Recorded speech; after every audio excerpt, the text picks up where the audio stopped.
شاگرد کا استاد کے سامنے گھٹنوں کے بل بیٹھ جائیں۔ تو اس کے تحت جو ہے وہ اس باب کے تحت ایک ہی حدیث لے کر آئے ہیں، اور اس کا کچھ حصہ جو ہم نے پچھلی نشست میں پڑھا ہے کہ نبی صلی اللہ علیہ وسلم سے کچھ ناپسندیدہ سوالات کیے گئے، تو اس کے بعد مثلا فرمایا کہ پوچھو پھر جو تم پوچھنا چاہتے ہو، تو ایک نے پوچھا میرا باپ کون ہے، دوسرے نے پوچھا میرا باپ کون ہے۔ تو یہ بھی اس کے اندر وہ والا حصہ بھی آیا ہے حدیث کا جو ہم نے پیچھے پڑھے ہیں، لیکن وہ دوسرے صحابی سے مروی تھی، اور یہ جو ہے دوسرے صحابی ہیں وہ ابو موسیٰ اشعری سے تھی حدیث، اور یہ انس بن مالک سے ہے۔ تو یہ کل جو ہے 12 مقامات پر یہ حدیث امام بخاری رحمۃ اللہ علیہ لے کر آئے ہیں۔ زیادہ کتاب الفتن میں 3 مرتبہ آئی ہے، اور کتاب الاعتصام بالکتاب والسنہ میں 2 مرتبہ آئی ہے، اور کچھ اور مقامات پر ہم اس کا جب مطالعہ کریں گے۔ تو حدیث ہے حدثنا ابو الیمان، امام بخاری رحمۃ اللہ علیہ فرماتے ہیں کہ ہم سے ابو الیمان نے بیان کیا، قال وہ فرماتے ہیں کہ اخبرنا شعیب، کہ ہمیں شعیب نے خبر دی، قال وہ فرماتے ہیں اخبرنی انس، یہ ثلاثیات میں سے ہے، صحیح بخاری کی ثلاثیات سے، یعنی کہ 3 صرف اپنے علاوہ جو ہے امام بخاری لے کر آئے ہیں۔ ابو الیمان ہیں، شعیب ہیں، اور اس کے بعد صحابی ہیں انس بن مالک رضی اللہ تعالیٰ عنہ۔ وہ روایت کرتے ہیں کہ ان رسول اللہ صلی اللہ علیہ وسلم خرج، نبی صلی اللہ علیہ وسلم اپنے گھر سے اپنے حجرے سے نکلے، فقام عبداللہ ابن حذافہ، تو عبداللہ ابن حذافہ کھڑے ہوئے، فقال اور پوچھنے لگے من ابی، یہ پورا ایک واقعہ ہے جس کو یہاں مختصراً لائے ہیں، آپ دوسرے مقامات پر دیکھیں گے کہ اس کی تفصیل کیا ہے۔ تو کہنے لگے میرے والد کون ہیں، فقال، تو نبی صلی اللہ علیہ وسلم نے فرمایا ابو کا حذافہ، کہ آپ کے والد جو ہیں وہ حذافہ ہیں۔ ثم اکثر ان یقول، پھر اتنی مرتبہ نبی صلی اللہ علیہ وسلم نے فرمایا سلونی، مجھ سے پوچھو، فبارک عمر، تو عمر رضی اللہ تعالیٰ عنہ گھٹنوں کے بل بیٹھ گئے، فبارک عمر علی رکبتیہ، اپنے دونوں گھٹنوں کے بل بیٹھ گئے، فقال، تو فرمانے لگے رضینا باللہ ربا وبالاسلام دینا وبمحمد صلی اللہ علیہ وسلم نبیا، کہ ہم اللہ رب العزت کے رب ہونے پر راضی ہیں، اسلام کے دین ہونے پر راضی ہیں، اور محمد صلی اللہ علیہ وسلم کے نبی ہونے کے اوپر راضی ہیں۔ تو نبی صلی اللہ علیہ وسلم فسکت، خاموش ہو گئے۔ یہ پچھلی روایت میں بھی عمر رضی اللہ عنہ ہی تھے، وہاں پر انہوں نے فرمایا تھا کہ انا نتوب الی اللہ عز وجل، کہ اے نبی صلی اللہ علیہ وسلم ہم اللہ تعالیٰ کے آگے توبہ کرتے ہیں کہ آپ غصے میں آ گئے ہیں، غضب میں آ گئے ہیں۔ یہاں پر جو ہے وہ یہ فرماتے ہیں، حدیث کے الفاظ ہیں کہ وہ فرماتے ہیں رضینا باللہ ربا وبالاسلام دینا وبمحمد نبینا صلی اللہ علیہ وسلم۔ تو یہ ان کے کہنے کا مقصد یہ تھا کہ کیونکہ نبی صلی اللہ علیہ وسلم سے بہت زیادہ سوالات کیے جا رہے تھے، اور اس پہ نبی صلی اللہ علیہ وسلم غضب میں بھی آ گئے تھے، غصے میں بھی آ گئے تھے، تو کہتے ہیں ٹھیک ہے پھر آج میں جدھر کھڑا ہوں، جیسے کہ بھی اسی جب ہم دوسری جگہ پر اس کو پڑھیں گے تفصیل سے اس روایت کو، تو نبی صلی اللہ علیہ وسلم فرماتے ہیں کہ پوچھو، آج مجھے اللہ رب العزت جو بھی تم مجھ سے پوچھو گے اس کا جواب مجھے بتا دے گا، تم مجھ سے پوچھو۔ تو پھر کیونکہ دیکھا کہ بہت زیادہ غصے میں آئے، تو نبی صلی اللہ علیہ وسلم عمر سے کھڑے ہو کر فرمایا کہ بھئی ہم عرض کرنے لگے کہ ہم بالکل راضی ہیں، اللہ رب العزت کے رب ہونے کے اوپر راضی ہیں، بالکل جو آپ نے ہمیں بتا دیا ہے، تو اسی طریقے سے جو آپ نے ہمیں دین دیا ہے اس کے اوپر بالکل راضی ہیں، اور آپ کے نبی ہونے کے اوپر بھی راضی ہیں۔ تو نبی صلی اللہ علیہ وسلم خاموش ہو گئے اس کے بعد۔ تو یہ جیسے میں عرض کر چکا کہ کل 12 مقامات پر حدیث آئی ہے، اور پہلی کتاب العلم میں آ گئی، اور دوسری مرتبہ یہ حدیث جو ہے کتاب مواقیت الصلاح، ٹھیک ہے جی، نماز کے اوقات میں۔ تو کیونکہ وہاں پر صرف یہی نہیں بیان ہوئے ہیں، جو بخاری جنہوں نے پڑھ رکھی ہے وہ جانتے ہیں کہ کتاب الاذان میں نماز کے بہت سارے مسائل ہیں، مواقیت الصلاۃ میں بہت سارے مسائل نماز کے بیان ہوئے ہیں۔ تو یہاں پر باب ہے، باب وقت الظہر عند الزوال، کہ ظہر کا وقت جو ہے وہ زوال، سورج ڈھلنے پر فوراً شروع ہو جاتا ہے۔ وقال جابر، اور جابر رضی اللہ تعالیٰ عنہ معلق قول لائے ہیں، کان النبی صلی اللہ علیہ وسلم یصلی بالحاجرہ، کہ نبی صلی اللہ علیہ وسلم کڑکتی دھوپ میں، سخت گرمی میں دوپہر کی ظہر کی نماز پڑھا کرتے تھے۔ تو اس کے تحت جو ہے وہ 540 نمبر حدیث ہے، جو ہم نے پہلی پڑھی، میں ادھر نمبر ہی بتا سکا، 93 نمبر حدیث تھی، باب نمبر 29 ہم پڑھ رہے تھے کتاب العلم کا، وہاں حدیث 93 تھی، یہاں پر کتاب مواقیت الصلاۃ میں باب نمبر 11 کے تحت 540 نمبر حدیث ہے. یہاں پر کچھ تفصیل سے ہے تو ہم پڑھ لیتے ہیں. ان رسول اللہ صلی اللہ علیہ وسلم خرج حین زاغت الشمس، وہ الفاظ یہاں بیان ہوئے ہیں کہ جب سورج ڈھلا، یعنی کہ پہلی جو اپنی پیک سے جب وہ نیچے اترا، فصل الظہر، تو نبی صلی اللہ علیہ وسلم نے ظہر کی صلاۃ پڑھائی. فقام علی المنبر، وہاں پر یہ ذکر نہیں تھا پہلی روایت میں، تو ممبر پر کھڑے ہو گئے. فذکر الساعہ، اور قیامت کی کا ذکر کرنے لگے. فذکر ان فیہا امورا عظاما، اور قیامت کے دن جو بڑے بڑے امور پیش آنے والے ہیں اس کے بارے میں تذکرہ کرنے لگے. ثم قال، پھر فرمایا، من احب ان یسأل عن شیء فلیسأل، جس کو کوئی چیز مجھ سے پوچھنی ہے تو وہ پوچھے. فلا تسألونی عن شیء الا اخبرتکم، کوئی چیز ایسی نہیں ہے کہ تم مجھ سے پوچھو تو میں اس کا تمہیں جواب نہ دوں. ما دمت فی مقامی ھذا، جب تک میں اس جگہ پہ کھڑا ہوں. ابھی دوسرے مقام پر یہ آئے گا کہ اللہ تعالیٰ کے بتانے کا الفاظ بھی نقل کریں گے. فاکثر الناس فی البکاء، تو لوگ بہت رونے لگ پڑے کیونکہ قیامت کا ذکر ہو رہا تھا. واکثر ان یقول، اور جتنے زیادہ لوگ رو رہے تھے نبی صلی اللہ علیہ وسلم اتنا ہی زیادہ ان سے کہہ رہے تھے سلونی، پوچھو مجھ سے، سلونی. فقام عبداللہ بن حذافہ السہمی، تو عبداللہ بن حذافہ سہمی کھڑے ہوئے. فقال، اور عرض کرنے لگے، من ابی، کہ میرے والد کون ہیں. قال ابو کا حذافہ. یہ وجہ کیا ہے یہ بھی ایک دوسری روایت میں آئے گی کہ کیوں انہوں نے اپنے والد کے بارے میں پوچھا. تو نبی صلی اللہ علیہ وسلم نے فرمایا کہ تمہارے والد حذافہ ہیں. ثم اکثر ان یقول سلونی، پھر بہت زیادہ کہنے لگ پڑے نبی صلی اللہ علیہ وسلم کہ مجھ سے پوچھو. فبرک عمر علی رکبتیہ فقال رضینا باللہ ربا وبالاسلام دینا وبمحمد صلی اللہ علیہ وسلم نبیا فسکت. ثم قال، پھر فرمایا نبی صلی اللہ علیہ وسلم نے، عرضت علی الجنۃ والنار آنفا فی عرض هذا الحائط، یہ جو دیوار میرے سامنے ہے اس کے اوپر اللہ رب العزت نے مجھے جنت کو بھی اور جہنم کو بھی دکھا دیا. فلم ارى کالخیر والشر، اور میں نے آج اس کے اندر جتنا خیر دیکھا ہے کبھی پہلے نہ دیکھا، اور جتنا شر آج دیکھا ہے ایسا شر، یعنی کہ اس سے اچھی چیز بھی کبھی نہیں دیکھی اور اس سے بری چیز بھی کبھی نہیں دیکھی.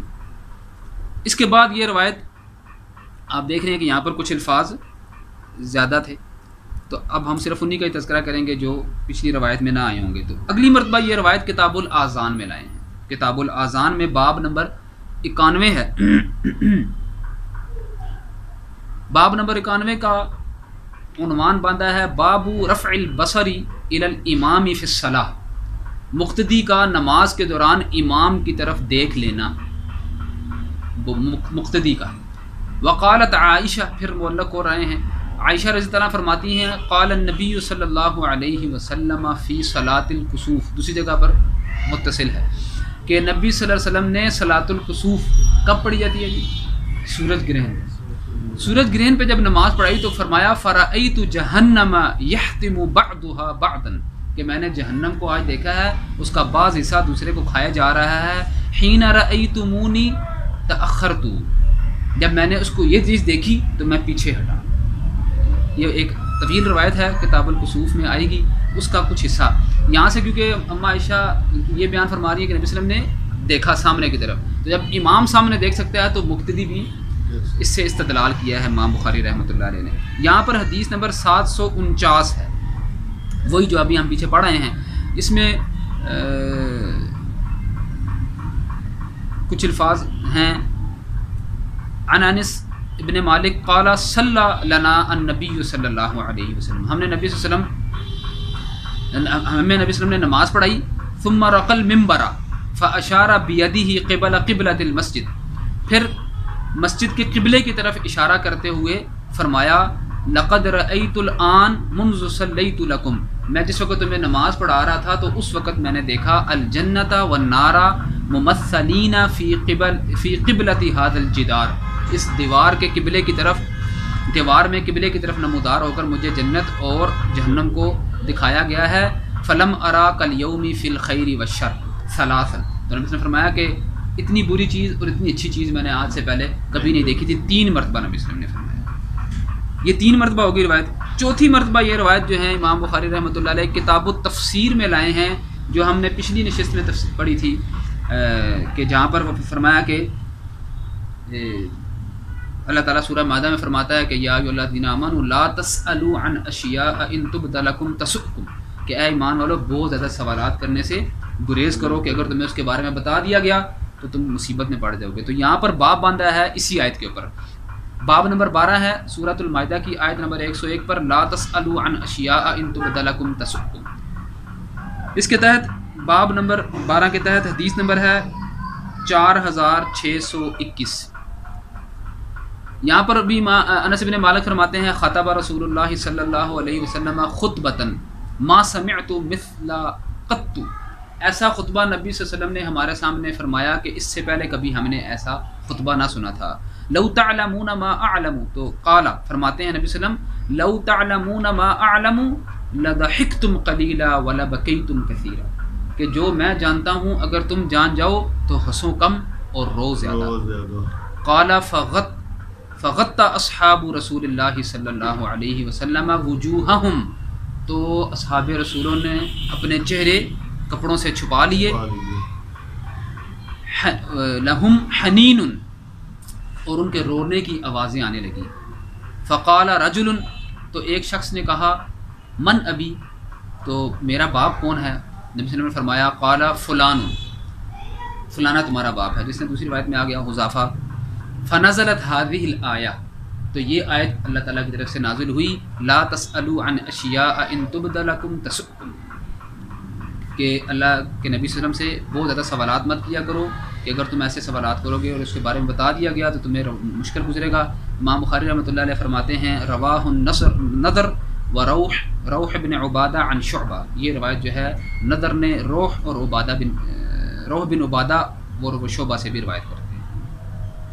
اس کے بعد یہ حدیث جو ہے کتاب الدعوات میں آئی ہے، باب التعوذ من الفتن، فتنوں سے پناہ مانگنا، فتنوں سے پناہ مانگنے کی دعا کرنا۔ باب یہ دو باب ہیں ایک ہی عنوان کے ساتھ، کتاب الدعوات میں بھی یہ باب باندھا ہے امام بخاری رحمۃ اللہ علیہ نے، اور کتاب الدعوات میں کتاب الفتن میں بھی، کتاب الدعوات میں بھی کتاب الفتن میں بھی اسی عنوان سے باندھا ہے، اور دونوں کے تحت یہ روایت لے کر آئے ہیں۔ یہاں پر ہے حدیث نمبر 6362، وہی انس رضی اللہ عنہ فرماتے ہیں سألوا رسول اللہ صلی اللہ علیہ وسلم، رسول اللہ صلی اللہ علیہ وسلم سے بہت سارے سوالات کیے گئے، حتی احفوہ المسألۃ، جب بہت زیادہ سوالات کیے جانے لگے تو فغضب فصعد المنبر، تو نبی صلی اللہ علیہ وسلم غصے میں آ گئے اور ممبر پر چلے گئے، فقال، اور فرمانے لگے لا تسألون اليوم عن شیء الا بینتہ لکم، تم جتنے بھی آج مجھ سے باتیں پوچھو گے میں تمہیں اس کے بارے میں بتا دوں گا۔ فجعلت انظر یمینا و شمالا، اس وقت میں نے اپنے دائیں بائیں دیکھا، انس بن مالک فرماتے ہیں فاذا کل رجل لاف رأسہ فی ثوبہ یبکی، کہ جتنے بھی شخص بیٹھے ہوئے تھے وہ اپنے سر جو ہے وہ نیچے جھکائے ہوئے تھے اور اپنے کپڑا اوپر ڈالے ہوئے تھے، رو رہے تھے۔ فاذا رجل کان اذا لاح الرجال یدعى لغیر ابیہ، یہ میں آپ کو بتا رہا تھا کہ کیا وجہ تھی کہ اپنے والد کے بارے میں پوچھ رہے تھے۔ تو کہتے ہیں کہ ایک شخص کہ جب ان کا کسی سے جھگڑا ہو جاتا تھا تو لوگ ان کو ان کے باپ ایسے کی طرف نسبت دیتے تھے کہ تانے کے طور پر کسی اور نام سے اس کی طرف اس کو نسبت دیتے تھے، یہ عبداللہ ابن حذافہ کو۔ اذا لاح الرجال یدعى لغیر ابیہ، اس کو اس کے باپ کے علاوہ کسی اور کی طرف نسبت دیتے تھے۔ فقال، تو وہ عرض کرنے لگے یا رسول اللہ صلی اللہ علیہ وسلم من ابی، کہ اللہ کے رسول میرے والد کون ہیں؟ قال حذافہ، فرمایا کہ وہ حذافہ ہیں۔ ثم انشأ عمر، پھر عمر تنوں کھڑے ہوئے، فقال رضینا باللہ ربا وبالاسلام دینا وبمحمد صلی اللہ علیہ وسلم رسول نعوذ باللہ من الفتن، ہم اس فتنے سے کہ آپ کو غصے میں ڈالیں اور آپ کی وجہ سے اللہ تعالیٰ ہم پر غصے میں ہو، ہم اس سے پناہ چاہتے ہیں۔ فقال رسول اللہ صلی اللہ علیہ وسلم ما رأیت فی الخیر والشر کالیوم قط انہ صورت لی، کہ وہ میرے لیے تصویر کی شکل میں لائی گئی، کیا؟ الجنت والنار، جنت بھی اور جہنم بھی، حتی رأیتموها وراء الحائط، میں نے ان کو اس دیوار پر دیکھا۔ وکانا قتادہ یذکر عند هذا الحدیث، جب بھی قتادہ اس حدیث کو بیان کرتے تھے تو ساتھ ہی هذه الآیہ، یہ آیت پڑھتے تھے یا ایھا الذین آمنوا لا تسألوا عن اشیاء ان تبد لکم تسؤکم، یہ میں ترجمہ پڑھ چکا۔ اس کے بعد یہ روایت جو ہے وہ کتاب الرقاق میں آئی ہے، کیونکہ صحابہ کے رونے کا تذکرہ ہے، تو یہ کتاب الرقاق میں بھی امام بخاری رحمۃ اللہ علیہ اس کو لے کر آئے ہیں. وہاں پر باب ہے، باب نمبر 18، باب القصد والمداومۃ علی العمل، کہ القصد یعنی کہ چاہنا کسی چیز کے اوپر، درمیانی چال، القصد کہتے ہیں قصد السبیل، درمیانہ رستہ اختیار کرنا، کہ درمیانی راہ اختیار کرنا، اور عمل کے اوپر مداومت دکھانا یعنی کہ مسلسل کرنا، جیسے کہ حدیث اس کے اوپر اس کے نیچے لے کر آئے ہیں، لیکن ہمارا موضوع نہیں ہے. یہ باب نمبر 18 باندھ کر حدیث نمبر یہاں لائے ہیں 6468، 6468 حدیث لے کر آئے ہیں، وہی جو ہم اس کے اوپر اس سے پہلے پڑھ چکے ہیں. باقی ساری روایتیں جو ہیں وہ اس میں یہی ہے کہ عائشہ سے زیادہ روایتیں ہیں. تو اس میں انس بن مالک فرماتے ہیں سمعتہ یقول ان رسول اللہ صلی اللہ علیہ وسلم صلی لنا یوما الصلاۃ ثم رقی المنبر فاشار بیدہ قبلۃ المسجد فقال قد اریت الآن منذ صلیت لکم الصلاۃ الجنۃ والنار ممثلین فی قبل هذا الجدار فلم اراک اليوم فی الخیر والشر فلم اراک اليوم فی الخیر والشر. یہ وہی روایت جو آپ اس سے پہلے سن چکے ہیں. کتاب الرقاق میں ایک اور باب باندھا ہے، باب نمبر 27، باب قول النبی صلی اللہ علیہ وسلم لو تعلمون ما اعلم لضحکتم قلیلا ولبکیتم کثیرا، کہ نبی صلی اللہ علیہ وسلم کے یہ فرمانا کہ جو میں جانتا ہوں اگر تم بھی جان جاؤ تو ہنسو کم اور رو زیادہ. اس کے تحت یہ روایت لے کر آئے ہیں، جیسا کہ آپ اس سے پہلے سن چکے ہیں کہ اس روایت کے بعض طرق میں یہ الفاظ آئے ہیں. یہ الفاظ جو ہیں دوسرے صحابی بھی نقل کرتے ہیں، ابو ہریرہ سے بھی روایت ہے اور یہ انس رضی اللہ عنہ سے بھی ہے جو ہم نے بھی پڑھ چکے ہیں. اس کے بعد یہ روایت کتاب الفتن میں، جیسا کہ میں نے آپ سے عرض کیا تھا، وہاں پر اس کے اوپر 2-3 ابواب باندھے ہیں. پہلا باب وہی جو میں عرض کر چکا، باب نمبر 15 ہے التعوذ من الفتن. تو اس کے اندر بہت ساری روایتیں آئی ہیں، تو یہ روایت بھی آئی ہے انس بن مالک سے. پہلی روایت یہ ہے 7089، 1 کم 90، 7089.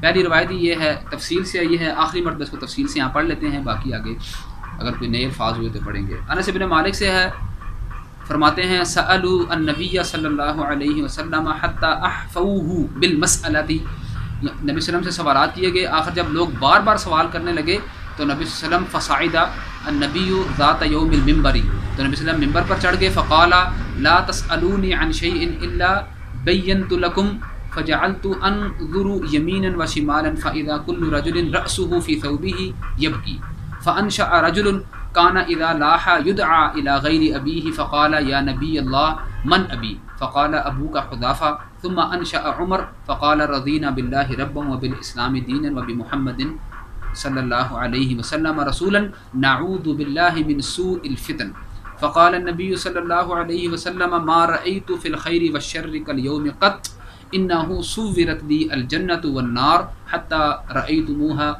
دون الحائط. قال قتادہ يذكر هذا الحديث عند هذه الآية يا أيها الذين آمنوا لا تسألوا عن أشياء إن تبد لكم تسؤكم. وہی الفاظ سارے آئے ہیں اور یہ تفصیل سے یہاں پر سارے الفاظ آ گئے ہیں، سوائے اس کے کہ لضحکتم قلیلا ولا بکیتم کثیرا کے الفاظ اس میں نہیں ہیں، باقی یہ روایت تفصیل سے یہاں پر آ گئی ہے. اس کے بعد 7090 اور 91 مسلسل، اس کے بعد جو اگلی 2 روایتیں ہیں وہ بھی اسی باب کے تحت ہیں، تو وہاں پر جو ہے وہ الفاظ بھی آگے ہیں جو رہ گئے تھے. ایک میں ہے انس رضی اللہ عنہ فرماتے ہیں کہ لوگ جو ہے وہ اپنے سروں کو جو ہے اپنے کپڑوں چادروں میں چھپائے ہوئے تھے اور رو رہے تھے اور فتنے سے پناہ مانگ رہے تھے اللہ تعالیٰ. 91 میں بھی مختصر الفاظ آئے ہیں عائذا باللہ من شر الفتن. آخری 2 مرتبہ جو ہے وہ کتاب الاعتصام میں یہ حدیث آئی ہے جی، وہاں پر باب نمبر ہے 3، وہی جو پچھلی نشست میں ہم نے پڑھا تھا، ما یکرہ من کثرت السوال وتکلف ما لا یعنیہ. باب اس بارے میں کہ بے جا سوالات نہ کیے جائیں، شریعت میں ناپسندیدہ ہیں، اور خام خواہ کی چیزوں کے اپنے اوپر اس کو اپنا مکلف نہ بنایا جائے، جس کا کوئی فائدہ نہیں ہے. ایسی باتوں پر نہ سوالات کیے جائیں، نہ ان کو اپنے اوپر اس کو مکلف بنایا جائے. وقولہ تعالی لا تسألوا عن اشیاء ان تبد لکم تسؤکم، سورہ مائدہ کی آیت کا حصہ. 7091 294 اور 295 یہ دو مرتبہ یہ حدیث یہاں پر آ گئی ہے. من احب ان يسأل عن شيء فليسأل عنه فوالله لا تسألوني عن شيء الا اخبرتكم به ما دمت في مقامي هذا. اللہ تعالیٰ کی قسم اٹھا کر کہتے ہیں کہ میں آج جہاں پر جب تک تم مجھ سے سوالات کرتے رہو گے میں تمہیں اس کا جواب دیتے رہوں گا. قال انس فاکثر الناس البكاء واکثر رسول اللہ صلی اللہ علیہ وسلم یقول سلونی. پھر ایک شخص کھڑا ہوا, اس نے ہاں یہاں پر کچھ الفاظ زیادہ ہیں. قال انس فقام الیہ رجل, ایک شخص کھڑا ہوا فقال اور عرض کرنے لگا این مدخلی یا رسول اللہ, میں کدھر داخل ہوں گا, میرا ٹھکانہ کہاں ہے. قال النار, جہنم. فقام عبداللہ بن حذافہ فقال من ابی یا رسول اللہ, عبداللہ بن حذافہ کھڑے ہوئے اور پوچھنے لگے میرے والد کون ہیں. قال ابو کا حذافہ, فرمایا تمہارے والد حذافہ ہیں. ثم اکثر ان یقول, اور بار بار کہنے لگے سلونی سلونی. فبارک عمر علی رکبتیہ فقال رضینا باللہ ربا وبالاسلام دینا وبمحمد صلی اللہ علیہ وسلم رسولا. فسکت رسول اللہ صلی اللہ علیہ وسلم حین قال عمر ذلک, جب عمر نے یہ فرمایا عرض کی تو اس وقت نبی صلی اللہ علیہ وسلم خاموش ہو گئے. ثم قال رسول اللہ صلی اللہ علیہ وسلم قلا والذی نفسی بیدہ, قسم اٹھا کر کہتے ہیں جس کے قبضے میری جان ہے, لقد عرضت علی الجنۃ والنار آنفا فی عرض هذا الحائط وانا اصلی فلم اراک اليوم فی الخیر والشر. وہی الفاظ جو پیچھے گزر چکے ہیں. تو یہ حدیث تھی جس سے کتاب العلم میں لا کر امام بخاری رحمۃ اللہ علیہ یہ مسئلہ اخذ کر رہے ہیں کہ اگر پہلی بات تو یہ ہے کہ امام اور سیکھنے والے کے سامنے جو ہے وہ ادب کے جتنے بھی ہیں اپنائی جا سکتا ہے, ادب کے جو ہے وہ دائرے, احترام کے دائرے وہ اختیار کیے جانے چاہیے. اور اگر وہ غضب میں آ جائے تو اس کا غضب ٹھنڈا کرنے کی کوشش کی جائے. جب کوئی استاد کسی معلم کو, کسی واعظ کو, کسی حدیث بیان کرنے والے کو, قرآن کی تفسیر بیان والے کرنے کو خام خواہ اس سے پہلے سوالات نہ کیے جانے چاہیے, جیسا کہ اس آیت کا منشا بھی ہے. اور جو ہے وہ غصے میں آئے تو اپنے آپ کو جو ہے وہ یہ نہ ہو کہ اس کو مزید غصے میں لایا جائے, بلکہ اگر اس کو اپنا معلم سمجھتے ہیں, اس سے سیکھ رہے ہیں, اگرچہ نبی صلی اللہ علیہ وسلم کی اپنی ایک خصوصیت ہے لیکن اس کو عام بھی تصور کیا جا سکتا ہے کہ کسی معلم کی جو ہے وہ تعظیم, اس سے سیکھنا, جیسے کہ دوسری احادیث میں استاد کی جو ہے وہ قدر بیان ہوا ہے. تو امام بخاری رحمۃ اللہ بھی یہاں پر لا کر یہی بیان کرنا چاہ رہے ہیں, یہی مقصد سمجھانا چاہ رہے ہیں کہ علم جو ہے وہ اپنے آپ کو جو ہے طلب کے ساتھ, نام اس کا طالب علم ہوتا ہے, اپنے آپ کو طالب بنا کر جو ہے وہ سیکھا جائے, اور اس کے لیے سیکھنے کی نیت سے اس کے سوالات بھی ہوں, بے غرض قسم کے لا یعنی سوالات نہ ہوں, اور اس سے جو ہے وہ استفادہ کیا جائے اور اس کا اثر لیا جائے جو کچھ استاد سکھا رہا ہے صحیح ماخذ سے. تو اللہ تعالیٰ سے دعا ہے کہ وہ ہمیں صحیح معنوں میں علم کا طالب بنائے اور اس کے اوپر عمل کرنے والا بنائے اور اس کو دوسروں تک پہنچانے والا بنائے. سبحانک اللہم و بحمدک اشہد ان لا الہ الا انت